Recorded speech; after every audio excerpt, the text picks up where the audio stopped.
Voilà, on est aujourd'hui le jeudi 19 août et le 9 Elul. On continue notre cours Parshat Kitetse. En tous les cas, on se rappelle au tout début de la Torah, juste après la faute, lorsque Hachem vient comprendre ce qui s'est passé et il interroge chacun des participants, Adam, Chava, le Nachash, le serpent. Il demande à Adam, qu'est-ce que tu as fait? Et Adam lui répond, j'arrange un petit peu le texte pour lui donner plus de vie. Adam lui répond, qu'est-ce que j'ai fait moi? Mais moi j'ai rien fait, c'est elle. Celle que tu m'as donnée, c'est elle qui m'a fait fauter. D'ailleurs, cette défense va être reprise d'une certaine manière par Chava elle-même. De la même manière, quand Hachem va après s'adresser à Chava, il va lui demander, bon, puisque ton mari vient de dire que c'est toi, pourquoi? Elle aussi va dire, c'est pas moi, c'est l'autre, c'est le Nachash. Donc les deux vont se défendre de la même manière en portant l'accusation sur un autre. Très schématiquement et très simplement, c'est l'origine dès les premières lignes de la Torah de ce fameux principe du bouc émissaire. Il faut toujours chercher un autre qui est responsable de ses propres fautes. Non que l'autre n'ait pas sa part de responsabilité, mais quoi qu'il en soit, toi tu as la tienne aussi, et largement la tienne. Donc pourquoi aller chercher dans l'assiette de l'autre le microbe qui se trouve aussi dans ton assiette à toi? Mais en tous les cas, on voit quelque chose de surprenant. Alors que Chava, elle aussi, a tenté de se décharger sur un autre, malgré tout, nos maîtres mettent en évidence la décharge d'Adam sur Chava et disent quelque chose d'étonnant et voire même d'époustouflant, comme toujours dans les explications des maîtres d'Israël. Sachez, disent-ils, que c'est précisément au moment où Adam a fait porter l'accusation sur Chava qu'à ce moment-là, la faute a véritablement été scellée et d'une certaine manière irrécupérable jusqu'à la fin de l'histoire et jusqu'à la délivrance finale, où quand on comprend très très très profondément les mécanismes de l'histoire, en tous les cas tels qu'ils sont décrits dans le logiciel de notre histoire humaine qui est la Torah, on s'aperçoit qu'effectivement toute l'histoire humaine découle de cette problématique donc lancée au moment de la faute de Adam Arishon. En tous les cas, les maîtres disent que tout a été scellé à ce moment-là. C'est-à-dire que si Adam n'avait pas dit « c'est pas moi, c'est elle », peut-être que la suite des événements n'aurait pas été ce qu'on a connu, peut-être qu'on aurait pu éviter énormément des catastrophes et des méandres de l'histoire, et peut-être que depuis fort longtemps déjà, la faute aurait été réparée. C'est ce que nos maîtres semblent signifier.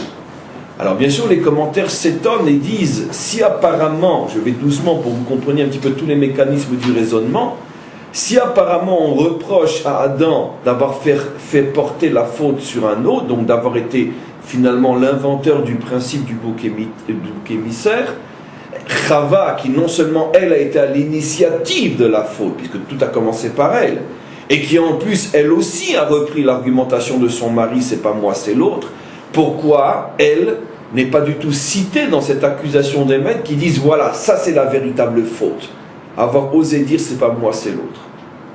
Alors bien sûr les commentaires expliquent que ce n'est pas uniquement le fait que Adam a voulu se débarrasser de la faute, mais il y a quelque chose de beaucoup plus profond, de beaucoup plus pernicieux dans la démarche d'Adam qu'on ne retrouve pas dans la démarche de Chava, ce qui expliquerait, ou plutôt ce qui explique la raison profonde pour laquelle dans toute la tradition juive ainsi que mondiale, on appelle cette faute la faute de Adam, alors que très superficiellement en tous les cas, il n'a fait que subir l'action de Chava, c'est elle qui a l'initiateur de cette faute-là, donc pourquoi on ne lui fait pas véritablement porter le chapeau? Mais on comprend que les maîtres avaient cette question en feedback et qu'ils y répondent d'une manière extraordinaire. Pourquoi c'est la faute de Adam à cause de ce problème de la décharge? Et pourquoi dans le problème de la décharge, lui est cité et non elle? Parce que sa décharge à lui n'a rien à voir avec sa décharge à elle. Et pourquoi? Parce que lui, en disant ce n'est pas moi, c'est elle, il n'a pas fait que créer un bouc émissaire, il a aussi fait preuve, disent les commentaires, on pourrait dire d'un acte d'ingratitude inimaginable, parce que la femme avait été créée pour son bien, comme il est dit, Lotov eyot Adam levado, il n'est pas bon que l'homme soit seul, et le mot bon dans la Torah, il faut le comprendre selon toutes les définitions de la Torah elle-même. On sait que pour comprendre le sens d'un mot, il faut voir où il a été dit pour la première fois dans la Torah. Et la première fois où le mot Tov est écrit dans la Torah, c'est au sujet de la lumière. Dieu a vu que la lumière était Tov, qu'elle était bonne. De là, on comprend que ce qui est bon, c'est ce qui brille. L'homme était éteint, l'homme était mort sans la femme. Il ne brillait pas, ou dit d'une autre manière, ce qui est encore beaucoup plus fort, bien qu'il portait en lui une âme extrêmement brillante, puisque cette âme-là lui avait été insufflée directement de Dieu dans son corps. Donc vous imaginez la puissance de cette âme. Et malgré tout, il était lotov, il était sans lumière, parce que cette âme ne pouvait pas briller tant qu'il n'était pas marié. Ce qui poussera nos maîtres à dire Adam she'en lo isha eno Adam. Un homme qui n'a pas de femme n'est pas un homme. Ça veut dire que finalement, il n'est qu'une chose, il n'est qu'une créature, mais il ne peut en aucun cas commencer véritablement son existence en tant qu'homme. Donc finalement, cette femme lui avait été donnée pour l'aider à briller, pour l'aider à commencer à réaliser sa mission, pour faire apparaître sa dimension nishmatique dans le monde et dévoiler la présence divine sur terre, ce qui veut dire que ce n'est absolument pas et uniquement pour une aide matérielle, ce qui est une évidence, mais essentiellement pour une aide morale et spirituelle. Donc elle t'a été donnée pour te construire, et tu n'as rien d'autre à dire qu'elle est la cause de ma destruction. Il y a ici quelque chose d'extrêmement grave, parce que sous prétexte que toi tu n'as pas été capable de gérer ta relation avec cette aide qui fondamentalement t'a été donnée pour t'aider, automatiquement tu le rends responsable de tous tes malheurs. Et donc nos maîtres disent que là, il a fait preuve, c'est le mot que je cherchais, il a fait preuve d'une ingratitude inimaginable, ce qu'on appelle kafui tova en hébreu. Il est kofé et tova, il nie le bien, et ça, c'est la véritable faute, la première faute de l'humanité, et c'est pour cette raison qu'on l'appelle la faute de Adam, ce qui n'est pas le cas chez elle, parce qu'elle, effectivement, a aussi cherché un bouc émissaire, mais elle n'a pas manqué d'ingratitude vis-à-vis du Nachash, puisque le Nachash n'a certainement pas été créé pour son bien, bien au contraire. Donc, automatiquement, elle a dans cette décharge uniquement l'aspect de vouloir déplacer le problème, mais elle n'a pas dans ce déplacement aussi fait preuve d'ingratitude. Et donc on voit que finalement, les maîtres avaient une question sous-entendue que toute personne sensée doit se poser: comment se fait-il que l'on parle de la faute de Adam alors que c'est la faute de Chava? Et voilà que nos maîtres donnent une réponse inimaginable. La faute, ce n'est pas la désobéissance. La faute, ce n'est pas la révolte contre Dieu. La faute, ce n'est pas d'avoir mangé ce qu'il était interdit de manger. Tout ça n'est pas encore véritablement la faute. La faute, c'est l'ingratitude, la négation du bien que l'on te fait, au point de transformer le bien que l'on veut te faire en cause de mal et en cause de malheur. Ça, c'est véritablement la faute. Alors bien sûr, on peut se poser la question évidente. D'où nos maîtres savent ça? En vérité, l'expression la faute de Adam Arishon n'est pas une expression torahique, en tout cas dans la Torah écrite. C'est une expression de la Torah Shebé'al Peh, de la tradition orale, qui d'ailleurs a été reprise par l'humanité tout entière. C'est intéressant qu'une expression qui vient de nos textes, qui au départ sont des explications orales, est devenue universelle. Ce qui veut dire que l'humanité tout entière a repris cette explication, consciemment ou non, des maîtres d'Israël, que le véritable fauteur c'est Adam. Alors que le texte montre tout le contraire. En tout cas, le texte ne montre pas la responsabilité de Adam plus que celle de Chava. Donc, on pourrait dire dans l'inconscient ou le subconscient des nations et des peuples, il semblerait qu'ils adhèrent tous à l'explication tout à fait nouvelle et exceptionnelle des maîtres d'Israël. C'est intéressant d'ailleurs que ça soit précisément sur quelque chose à ce point fondamental qui est l'explication de la faute de Adam qui contient finalement toute l'histoire du monde. En tous les cas, revenons sur nos maîtres. D'où savent-ils finalement que cet aspect de la faute est le plus grave de tous les autres aspects de la faute, au point de le signifier en ne parlant que de la faute de Adam? Et effectivement, ce n'est que dans ce problème de l'ingratitude que Adam a fauté et personne d'autre, ni le serpent et ni la femme. Le serpent et la femme n'ont été ingrats vis-à-vis de personne, ils se sont révoltés, mais ils n'ont pas été ingrats. Le seul qui non seulement s'est révolté a été ingrat, et on ne retient que l'ingratitude, c'est Adam. Alors on a ici un chidouche, une explication inimaginable, c'est que d'abord nos maîtres nous révèlent dès les premières pages de la Torah, et au sujet de la première faute de l'humanité, ils nous révèlent ce qu'est véritablement la faute, et on ne l'aurait pas deviné tout seul, puisque nous, à la lecture du texte, on aurait parlé éventuellement de révolte, de désobéissance, de désir, le désir de manger un fruit, bien sûr ce sont des symboles, tout ça, mais le désir de succomber à la tentation, au plaisir, on aurait appelé cette faute tout ce que vous voulez, mais il n'y a pas un homme sur terre qui aurait pu imaginer que la faute était une faute d'ingratitude. Donc on est en présence d'un chidouche dont seuls les maîtres d'Israël ont le secret. Ils sont toujours capables de voir, de dévoiler, de dire et de mettre en évidence ce que jamais personne n'aurait même imaginé en ses rêves. C'est ça la puissance de la sagesse d'Israël, cet accès inimaginable qu'Israël a à la véritable profondeur et au véritable sens du texte. Donc, d'où nos maîtres savent que c'est ça, véritablement, la faute de l'humanité incarnée par celle de Adam Arishon. Alors, on ne peut bien sûr pas prétendre répondre à une question aussi vaste, puisqu'elle englobe toute la problématique de l'histoire humaine. On ne peut pas répondre à une question aussi vaste dans le cadre d'un cours aussi court, mais on va essayer de résumer l'essentiel de la réponse. Parce qu'en vérité, l'ingratitude est effectivement dans l'échelle hiérarchique morale juive, c'est-à-dire dans l'échelle des défauts du haut vers le bas, l'ingratitude est effectivement placée par les maîtres des secrets. Je ne dis pas que c'est dit de la même manière dans ce qu'on appelle les œuvres de morale juive adressées au grand public, sans connotation péjorative, mais lorsqu'on étudie la morale juive à sa source réelle, qui sont les œuvres des maîtres des secrets, on s'aperçoit qu'ils ont placé le premier de tous les défauts, c'est l'ingratitude. Kafoui Tova. Mais la révolte est une forme d'ingratitude aussi. Oui et non, parce que tu peux te révolter par plaisir, pour le plaisir. Tu peux te révolter par colère, par désobéissance, par insoumission. Mais là, il y a autre chose. D'abord, attention, et je reviens, parce que il me semble que d'après la question, vous n'avez pas bien compris ce que je dis. Dans la révolte, même dans la faute même de Adam, il y a aussi une notion de révolte ou de recherche du plaisir. Mais ce n'est pas ça que les maîtres ont retenu comme étant l'essentiel de la faute. Les maîtres ont cherché ce qui était, on pourrait dire, le point culminant des défauts qui ont provoqué la faute. Et ils vont placer au-dessus de tous les autres, c'est-à-dire au-dessus de la révolte, au-dessus de la recherche du plaisir, etc., ils vont placer l'ingratitude. Et à ce niveau-là, Adam se trouve seul, car ni sa femme ni le serpent ne sont concernés par cet aspect de la faute.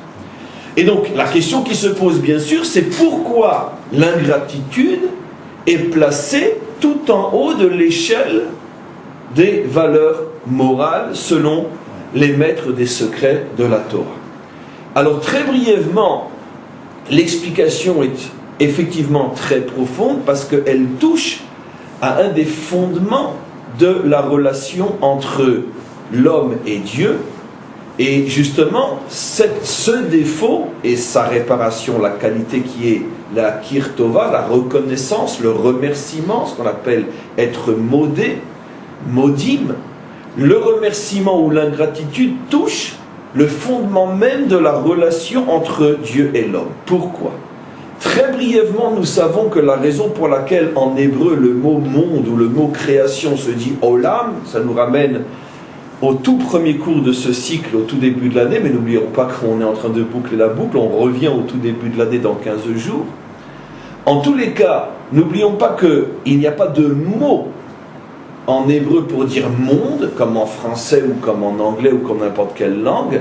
En hébreu, le mot monde se dit olam, qui veut dire voile. En vérité, encore une fois, quand nous disons à olam azé, la vraie traduction serait ce voile-là, au lieu de ce monde-là. Et quand on parle du olam haba, du monde à venir ou du monde futur, la vraie traduction c'est le voile à venir, le voile futur. Mais c'est toujours des voiles, simplement que ce sont des voiles plus ou moins grossiers. Ce monde est un voile très grossier, et le monde à venir est un voile extrêmement affiné. Comme parler avec quelqu'un qui est derrière un voile de tissu épais et noir, ou à plus forte raison derrière un mur ou derrière un mur de béton, où au plus on l'entend mais on ne le voit pas du tout et on ne peut même pas le deviner, on n'a aucun accès à ses formes. Ou bien on peut parler avec quelqu'un derrière un voile transparent, un rideau, qui laisse non seulement entrevoir ses formes, mais presque l'image réelle, avec un certain flou malgré tout, sinon ça ne serait pas un voile. De la même manière, ce monde ressemble à un dialogue entre nous et lui, derrière un mur de béton. C'est ce que les maîtres du Talmud appellent Mechitza Shel Barzel, cette séparation en fer. À l'époque, il n'y avait pas encore de béton, donc quand on voulait parler de quelque chose qui sépare durement et complètement, on parle de Mechitza Shel Barzel, tandis que le Olam Haba est comparé à un vilon. Vilon qui veut dire en hébreu un rideau.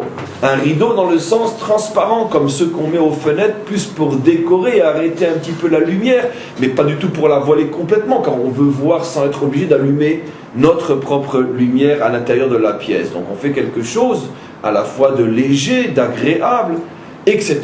Et donc de la même manière, le monde à venir ressemble à un rideau placé devant le divin, tandis que ce monde ressemble à un mur de barzel, un mur de fer ou un mur de béton. Et donc, ça fait allusion à quoi? À ce que je viens d'expliquer. La création est avant toute autre chose l'endroit à l'intérieur duquel Dieu se voile, plus ou moins fortement. Et pourquoi se voile-t-il?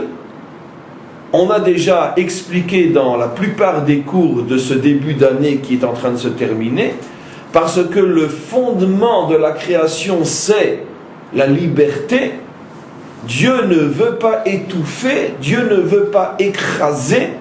Or, s'il se dévoile tel qu'il est dans toute sa puissance, il n'y a plus d'autre place pour autre chose que lui, car il est omniprésent, omni-écrasant, omni tout et rien d'autre.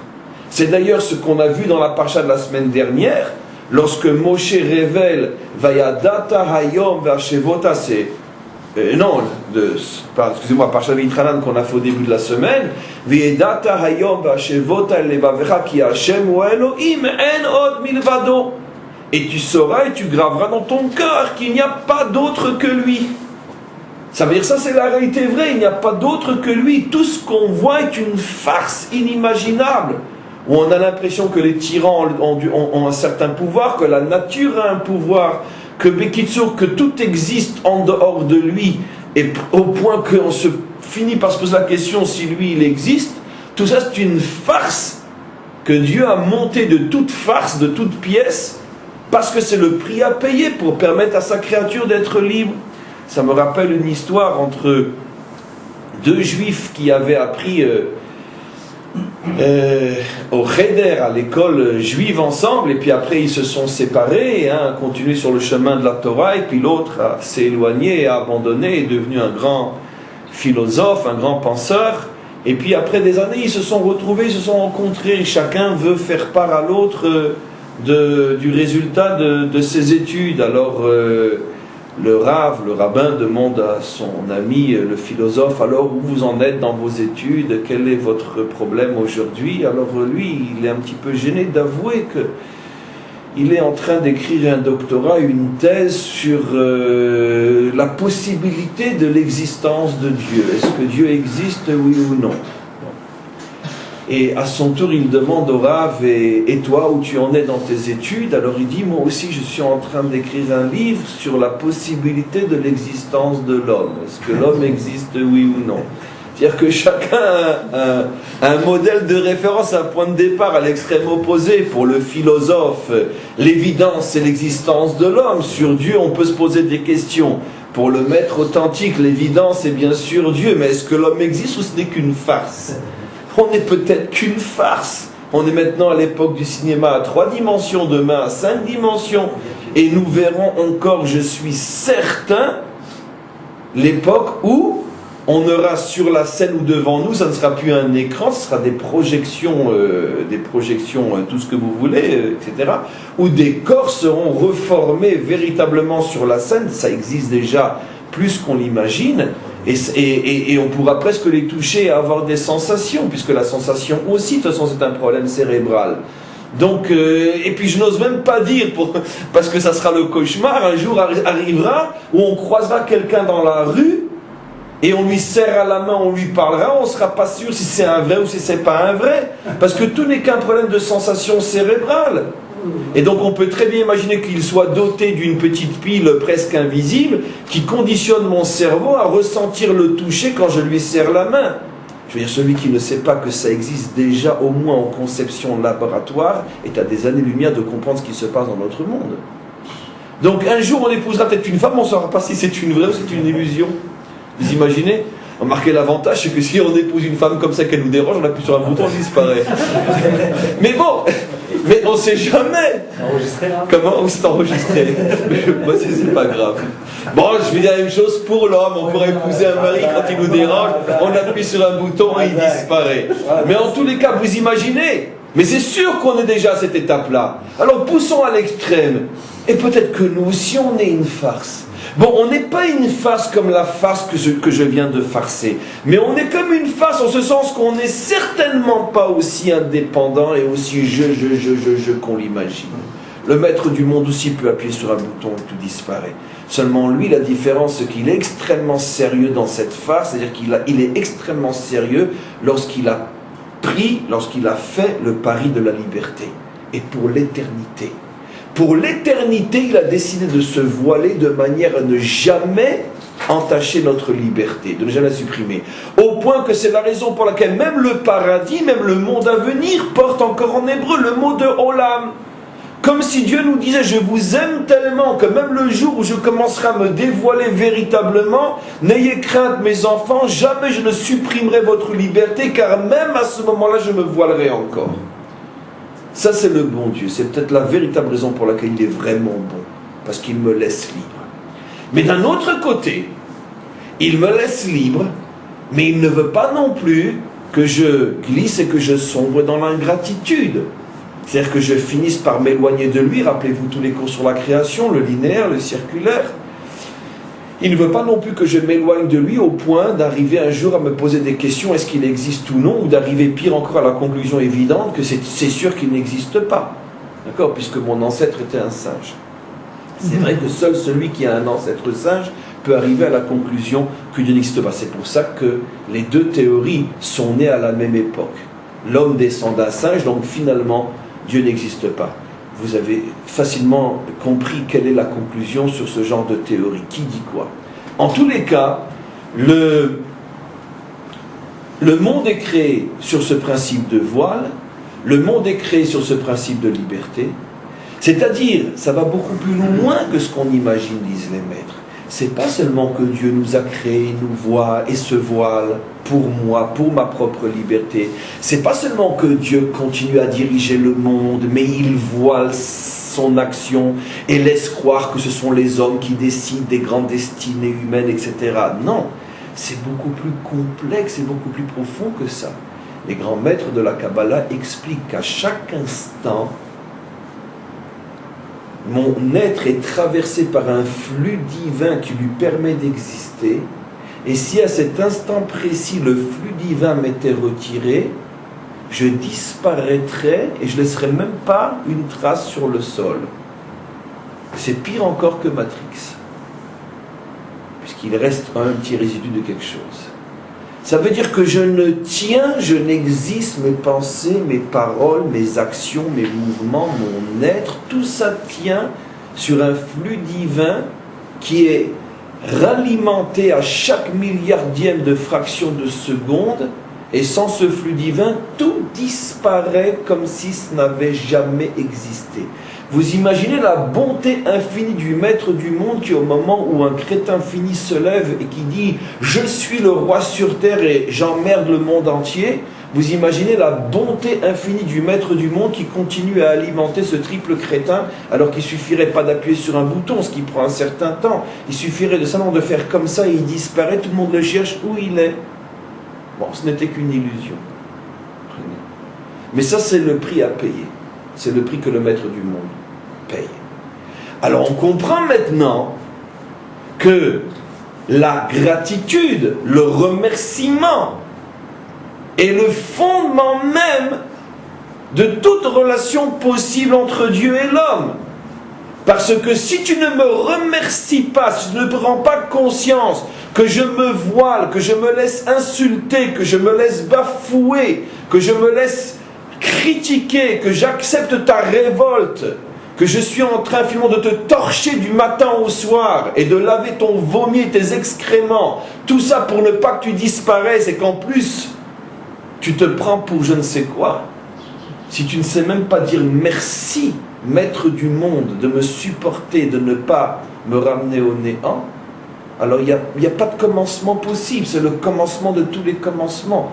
D'abord prendre conscience qu'à chaque instant je n'existe que grâce et que par lui.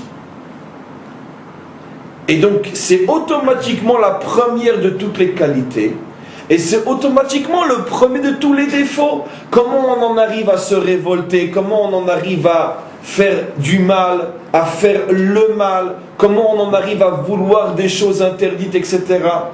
Parce qu'au départ, il y a une ingratitude d'abord de l'homme face à Dieu. Et quand l'homme arrive à cultiver sa gratitude face à Dieu, automatiquement il arrivera à la cultiver face à toutes les autres choses beaucoup plus concrètes et beaucoup plus visibles. Parce que si déjà vis-à-vis d'une source à ce point invisible, je comprends que je dois être constamment en état de remerciement, à combien plus forte raison lorsque c'est un être de chair et de sang que je vois qui m'a fait du bien, à combien plus forte raison je dois constamment avoir cette gratitude-là. Ça va beaucoup plus loin. J'imagine qu'au fur et à mesure vous demandez aussi, mais oui, il va en venir par rapport à la paracha de la semaine. Ne vous inquiétez pas. Le lapin finira par sortir du chapeau. À titre d'exemple, on peut montrer deux cas extrêmement célèbres. Un cas dans la gratitude, deux cas dans la gratitude, là on peut comprendre ce qu'est l'ingratitude. Deux cas parmi, croyez-moi, des centaines d'autres que je pourrais extraire de la Torah, mais deux cas qui, en ce qui me concerne, moi, me semblent être les plus emblématiques, symboliques de ce qu'on explique. Un cas avec Moshe et un cas avec Léa, la mère de Yehuda. J'ai déjà rapporté ces deux exemples, mais aujourd'hui dans un contexte un petit peu nouveau. Vous savez que c'est Moshe qui pratiquement a accompli lui-même toutes les plaies en Égypte. À l'exception, entre autres, et à chaque fois il y a deux exceptions où c'est la même raison, je ne vais expliquer que la première, à l'exception de la première plaie, où on voit que c'est Dieu qui demande à Aaron de prendre le bâton, de frapper les eaux du Nil pour qu'elles se transforment en sang. Et les commentaires posent une question évidente. On sait très bien que le début d'une chose est toujours fondamental. Comment se fait-il que pour la première plaie qui marque le début finalement de la délivrance, ça soit Aaron et non Moshe qui fasse cette plaie, alors que de toute façon il n'y a pas de problème à ce que Moshe le fasse, puisque dans toutes les autres c'est lui qui va le faire. Alors pourquoi celle-là ce n'est pas lui? Et les maîtres répondent d'une manière époustouflante, comme toujours, ils disent pourquoi? Parce que Moshe ne pouvait pas lui-même frapper les eaux du Nil, parce que lui-même avait été sauvé dans les eaux du Nil, et il ne pouvait pas frapper parce que ça aurait été pour lui un acte d'ingratitude. Il faut être un maître d'Israël, donc complètement fou pour oser dire une chose pareille. Pourquoi? Attendez, de quoi on parle? Je vais traduire en termes modernes, d'accord? Vous allez hurler contre la bêtise que je vais sortir, Mais croyez-moi, c'est l'illustration parfaite de ce que je viens de dire. Ok? Et d'ailleurs, avant de finir la phrase, ça m'a fait penser à un cas authentique, que je vais vous rappeler tout de suite brièvement, que j'ai déjà rappelé l'année dernière, à l'époque plus ou moins le Tisha B'Av. Pas cette année, l'année d'avant. J'explique. Imaginez-vous que les nazis arrivent dans un endroit, ils commencent à faire des rafles. Et ils arrêtent avec toute la cruauté dont ils ont le secret. Sans pitié, sans rien, les femmes, les enfants, les vieillards, on entasse tout le monde, etc. Va savoir pourquoi, tout d'un coup, un de ces bourreaux, au moment où il est prêt à prendre un enfant pour le mettre dans le train, l'enfant a dans ses yeux un regard particulier qui arrive à briser ce cœur de monstre, et va savoir pourquoi il le pousse, il dit allez, vas-y, cache-toi. Et il se met dans une armoire. D'accord? Ce sont des cas qui se sont produits des centaines de fois pendant la guerre, dont un très célèbre, dont les conséquences sont ici à Jérusalem, je vais vous le rappeler dans quelques instants. Mais lui, tout de suite après, il continue avec la même méchanceté à faire ce qu'il a fait avant et ce qu'il a fait après. C'est sûr, c'est une ordure, un SS, un nazi, etc. Et si on l'attrape, on le pend, on le déchique, tout ce que vous voulez, sans pitié, sans même procès. Mais supposez que cet enfant sauvé, car pour la fin de l'histoire, il a traversé la guerre, le retrouve un jour. Est-ce qu'il a le droit de l'amener, de le dénoncer, de l'amener, etc. C'est pas évident du tout. C'est loin d'être évident. Et supposons même que la loi stricte est que tu n'agis pas, toi, juif sauvé, en tant qu'individu privé, tu appartiens à un peuple, et par respect pour ce peuple, tu dois participer à l'arrestation du monstre. Mais ce qui est sûr et certain, c'est qu'il te sera interdit à toi d'agir vis-à-vis de cet homme-là avec méchanceté, avec cruauté, parce que toi, il t'a sauvé, même si ce n'est qu'un sale monstre. Il y a un cas célèbre ici, mais c'est une histoire qui prend 1 heure à la raconter. Il y a ici une famille, en tout cas l'homme, qui est un converti allemand, qui est un juif relativement connu ici à Jérusalem, je n'en dirai pas plus, qui est en plus même professeur à l'université de Jérusalem, qui est un homme très religieux aujourd'hui, un blond aux yeux bleus, et qui est le descendant, le fils d'un ancien officier nazi, ce qu'on appelait les têtes de mort. Ça veut dire c'est les sections les plus cruelles, les têtes de mort. Et voilà que, après la guerre, son père, qui s'est sauvé, qui était donc officier d'une section pareille, s'est caché, etc., jusqu'à ce que le fils avait déjà pratiquement 16-17 ans, son père a été retrouvé, le grand scandale en Allemagne, comme souvent, parce que c'était devenu un avocat ou un médecin de bonne réputation, bonne famille, Dankeschön, Bitteschön, etc., et le scandale explose, le fils, bien sûr, est dégoûté, écœuré, il rompt avec son père, il s'en va, il quitte l'Allemagne, et comme c'était un enfant brillant, part faire des études aux États-Unis. Mais il a rompu complètement avec sa famille. Entre-temps, le père est arrêté, il est jugé, il est mis en prison, mais comme il est malade en prison, il a une réduction de peine, et plus tard il ressortira de prison, mais de toute façon ça reste un homme malade qui va mourir relativement jeune. Mais le fils n'a aucune relation avec lui. Entre-temps, le fils a rencontré, je vais très vite, c'est une histoire merveilleuse, dommage d'ailleurs qu'il n'y ait pas un livre qui est sorti sur cette histoire-là, peut-être qu'après, plus tard.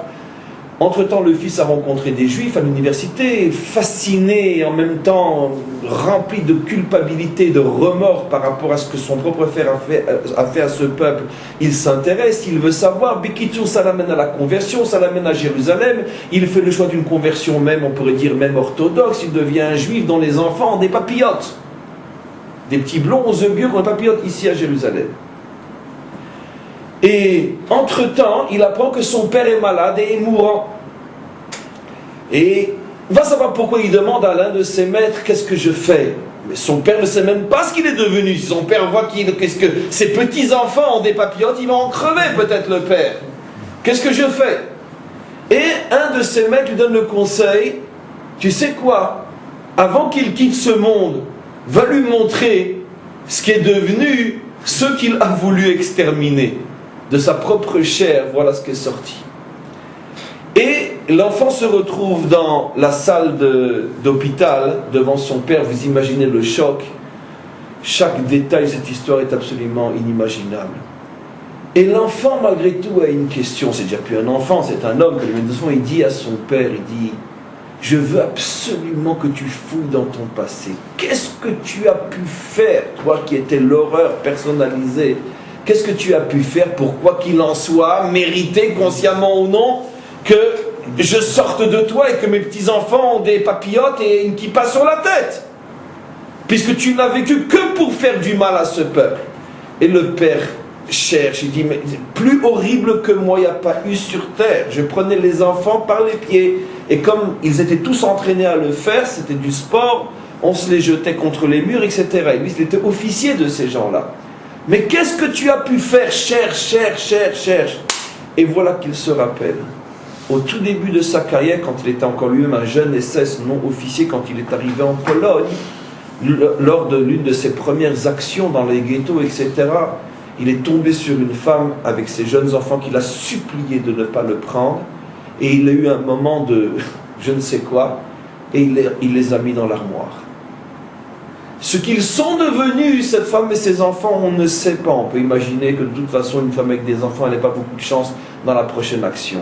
Mais à ce moment-là, et la seule fois dans sa vie, au point qu'il ne s'en rappelait pas, il a eu cette action de « allez, cachez-vous. Moi, je ne vous prendrai pas. » Et quand le fils il a entendu ça, il a dit « sache, maintenant, tu vas comprendre ce qu'est le Dieu du monde, qui est le Dieu d'Israël. Regarde lui comme il est clément, et lui comme il est bon, et lui comme il n'a aucune forme d'ingratitude, ne serait-ce qu'un milliardième de micron d'ingratitude. D'accord? Tu es une ordure, c'est pas ce qu'il a dit à son père, mais tu es une ordure, tu es tout ce que tu veux. Même en enfer, on ne t'acceptera pas, car l'enfer n'est pas prévu pour des ordures de cette dimension-là. Mais quoi qu'il en soit, pour ce micron de bien que tu as fait une fois dans ta vie, de toi est sorti ce fils et ses enfants et toutes les générations qui vont venir après. C'est une histoire inimaginable, fabuleuse, mais qui est tout au cours d'aujourd'hui. C'est exactement ce qui s'est passé avec Moshe Rabbeinu. Le Nil est l'idole des Égyptiens. Le Nil a assassiné, massacré des milliers d'enfants juifs, d'où l'absurde apparemment du commentaire. Le Nil est une horde de têtes de mort SS. Oui, mais moi, Moshe, j'ai été sauvé dans le Nil. Et donc, moi, Moshe, je ne peux pas attaquer le Nil. Il donne le bâton à Aaron, frappe-toi. Frapper, le Nil sera frappé, attention. C'est parce qu'un a été sauvé que le Nil n'en est pas moins un monstre. Le Nil sera frappé, mais pas par Moshe. Regardez jusqu'où va la notion de gratitude dans la Torah. Et un exemple moins fort, mais plus emblématique encore au niveau de ses conséquences, Yehuda, le fils de Léa qui porte le nom du remerciement, parce que quand il est né, sa mère a dit merci. Après s'être plaint pendant les 3 premières grossesses et les 3 premiers accouchements, parce qu'à chaque fois elle pensait, quand elle mettait un fils au monde avant Rachel, la concurrente, que enfin son mari allait quitter la tente de Rachel pour s'installer dans sa tente à elle, et à chaque fois elle ne voyait que ça ne se produisait pas, et elle exprimait sa douleur, au point que le deuxième fils, Shimon, elle l'a appelé Shimon du nom, dit la Torah, de ce sentiment d'être haï qu'elle ressentait face à son mari. Et puis enfin, quand est arrivé le 4e, et que là, elle a compris que de toute façon, elle avait eu sa part en tant que mère, puisqu'il y avait 4 mères, et que les mères, dit Rachi, étaient tous des prophétesses, et qu'elle savait que Yaakov aurait 12 tribus, 12 enfants, donc elle avait eu au moins sa part. Elle avait eu, plus que sa part, un de plus que sa part. Donc Hachem lui avait donné plus que ce qu'au minimum elle méritait, 3 enfants, pour qu'il y en ait 12 avec 4 mères.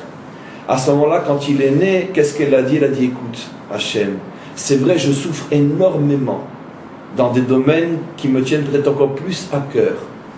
Mais merci quand même. Apam Odeh et Hachem. Je sais malgré tout être reconnaissante. Je sais mettre toute ma peine de côté, toute ma douleur de côté. Je te dis merci Hachem. Et elle a appelé cet enfant du nom merci. Elle a eu cette force de mettre tous ses manques de côté pour ne voir et ne se concentré que sur le bien, que sur l'acquis. Hachem, quand il a entendu ça, vous savez ce qu'il a dit, disent nos maîtres? C'est la première fois depuis que j'ai créé mon monde que quelqu'un me dit merci. Et de toi, de cet enfant, sortira le libérateur. Le libérateur vient bien sûr de la tribu de Yehuda.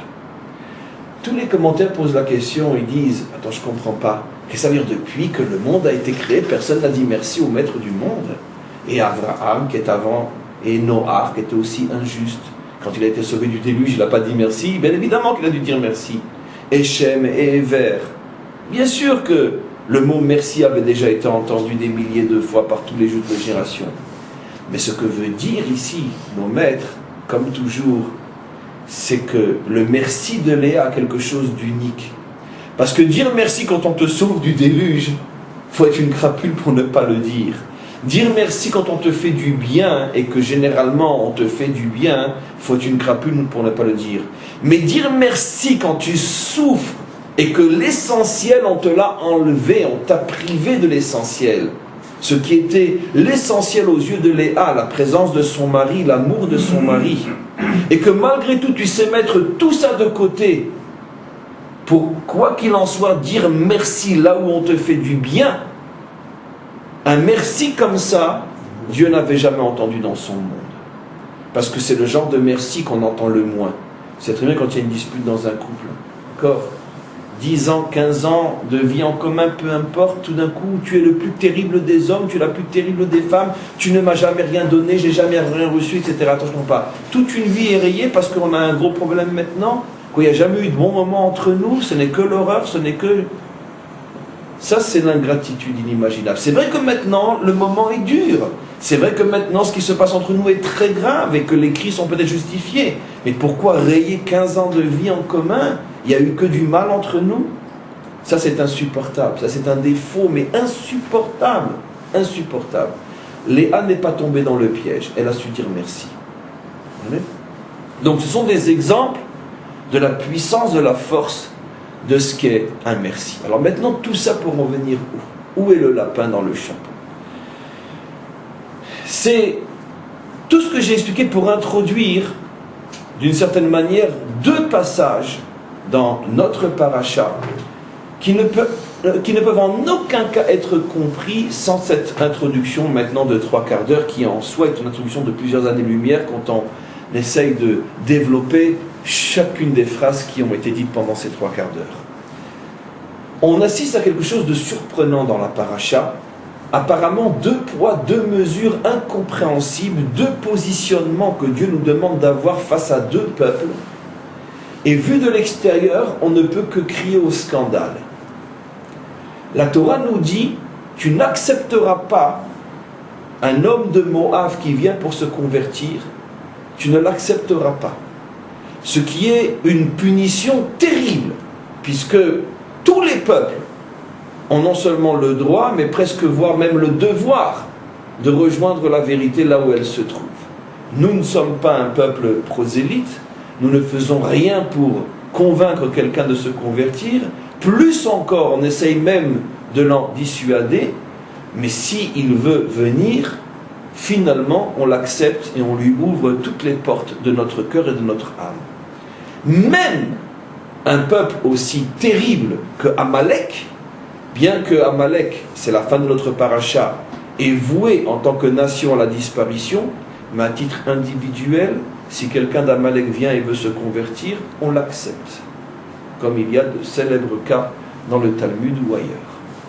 Et tout d'un coup, voilà que le peuple de Moab, on dit sur lui, lorsque l'un d'entre eux viendra pour se convertir, ne l'accepte pas, ferme-lui complètement la porte, laisse-le de côté.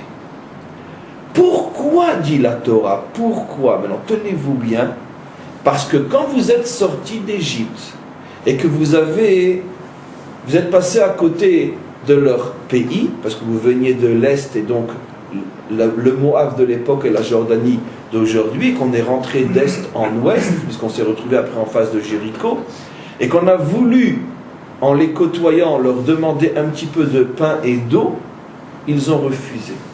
Parce qu'ils ne sont pas venus à votre rencontre avec du pain et de l'eau. Donc, je veux bien. N'allons pas plus loin, même si on s'arrêtait là. c'est grave, c'est pas joli, c'est pas bien. Mais au point d'interdire à quelqu'un qui viendrait sincèrement se convertir, lui dire non, toi tu es un Moabite, retourne de là où tu viens, c'est quand même gros comme sanction pour un peu de pain et de l'eau. Maintenant, pour pousser au comble de l'incompréhensible, le verset juste après nous dit, mais quand un Égyptien viendra pour se convertir, je ne rentre pas dans tous les détails, peu importe, je reste dans l'esprit, quand un Égyptien viendra pour se convertir, tu l'accepteras parce que tu as séjourné dans sa terre lorsque tu étais en Égypte. Je sors mes 2 revolvers et je tire sur le texte. Mais ils ont perdu la tête. Mais ils sont fous, ces Gaulois. Mais qu'est-ce qui se passe? Quoi, un Égyptien, je dois l'accepter alors que nous avons été esclaves pendant 210 ans en Égypte? On est mort d'épuisement sur les chantiers égyptiens. Nos femmes ont été prises et violées. Nos enfants ont été jetés dans le Nil. Si ce n'était par la force et par le miracle, on ne serait jamais sorti de cette tyrannie, comme on le dit dans la Haggadah tous les ans. Si Dieu n'était pas venu nous chercher, on n'en serait jamais sorti. De véritables camps de concentration avant l'heure. Peut-être la seule chose qui manquait, c'est peut-être des chambres à gaz et des faux crématoires. Mais le résultat est le même. Parce que combien de jours, combien de semaines on pouvait tenir en plein soleil sur les chantiers de l'Égypte. Vous imaginez pas qu'on avait des couleurs d'eau froide et des masganim et tout le reste pour se reposer et se refroidir. Vous imaginez la mortalité sur les chantiers, c'était des 1000 par jour, 2000 par jour, si pas plus, et ceci pendant 210 ans, mais sous prétexte que on a séjourné sur leur terre, on doit les accepter. Mais de quoi on parle? Ben, mes amis, la réponse elle est aussi époustouflante que la question, et quand on a trouvé la réponse grâce à toutes les clés que j'ai mises devant vous, on se rend compte qu'effectivement la Torah n'est pas folle du tout.